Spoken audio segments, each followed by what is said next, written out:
भाजपा की कैबिनेट मंत्री जोराराम कुमावत ने प्रेस वार्ता में बताया कि गाय को आवारा और लावारिस नहीं बोला जाए।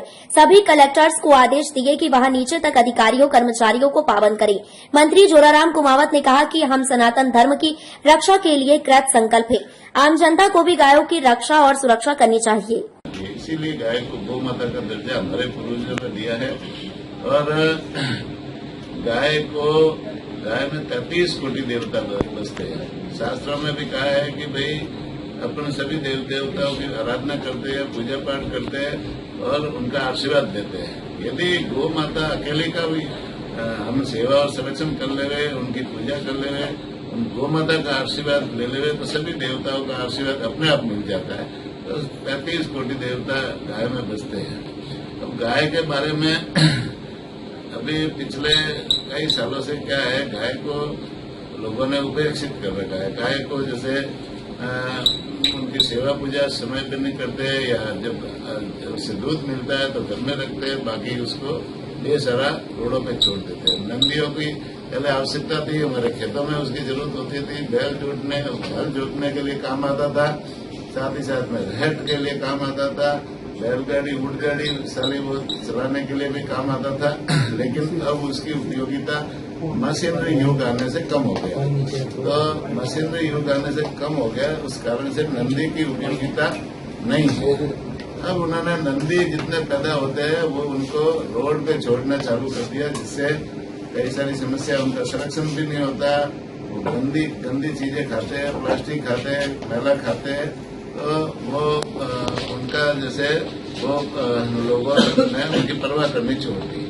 लेकिन हम सबका दायित्व बनता है, जनता का भी दायित्व बनता है कि हम सब उनकी सेवा और संरक्षण करें। अभी जैसे एक विषय ये था कि अभी जो सरकारी रिकॉर्ड में कहीं पर जैसे कोई गौवंश के बारे में लिखते हैं तो गाय माता को आवारा लिखते हैं। कई जगह जैसे नंदी के बारे में भी आवारा शब्द बोलते हैं और बोल साल की भाषा में भी जैसे उनको हम लोग आवारा कहते थे। ये रोड पे इतने आवारा पशु घूम रहे हैं, आवारा गाय घूम रही है, आवारा गोवंश घूम रहा है। तो ये जो बोलचाल की भाषा में भी जो आवारा शब्द है, ये हमारे और सरकारी रिकॉर्ड में भी जहाँ जहाँ भी आवारा शब्द लिखते हैं, ये हमारे लिए और गोवंश के लिए भी अपमानजनक है। निश्चित रूप से वो जो जिसको हमने माता माना है और जिनका आशीर्वाद हम सबको मिलता है और जो हमारे जीवन में पूरी तरह से उपयोगी है गौ माता, उनके लिए हमारा शब्द लिखना ही एक पाप है।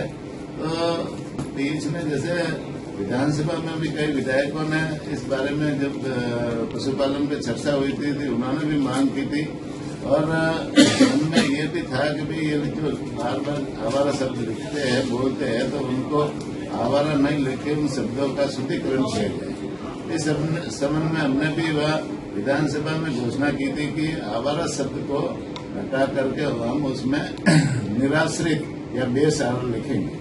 तो इस संबंध में अभी विभागीय स्तर पर उसकी कार्रवाई की और एक आदेश विभाग से निकाला है कि अभी किसी भी सरकारी ऑफिस में आवारा शब्द, गोवंश के लिए आवारा शब्द नहीं लिखे और उनके लिए सम्मानजनक शब्द है, वो हमारी माता है, उनका सम्मानजनक शब्द लिखे, बेसहारा या निराश्रित लिखे। और उसके आदेश की कॉपी सभी जिला कलेक्टर्स को दी गई है।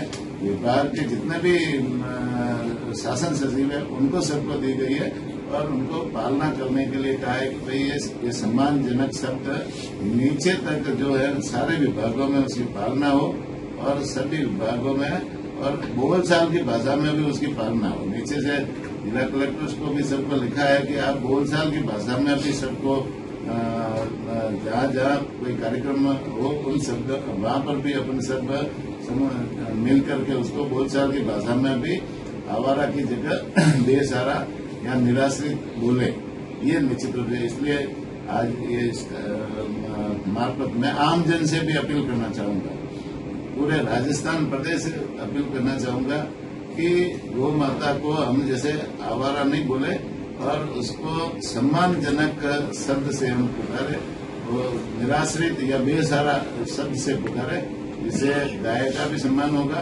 और हमारा अपना भी है ना, हमारी संस्कृति, सनातन संस्कृति का भी सम्मान होगा। ये मैं सभी से, पूरे राजस्थान प्रदेश वासियों से भी आग्रह करना चाहूंगा। लेकिन क्या सम्मानजनक होना चाहिए। हर व्यक्ति भी है ना, वो व्यक्ति भी अपना सम्मान चाहता है।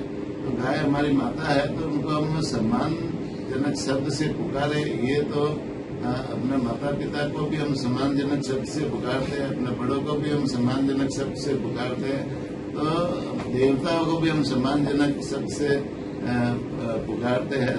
तो ये सम्मानजनक शब्द तो गौ माता के लिए ये तो आवश्यक था, और इसका जैसे अभी ये आदेश निकला है। लेकिन गौवंश का संरक्षण करना हम सबका दायित्व है। राजस्थान के हर व्यक्ति का दायित्व है, देश के हर व्यक्ति का दायित्व है कि गोवंश का, गौ माता का संरक्षण करे, संवर्धन करे और उनकी अवेयरनेस करे।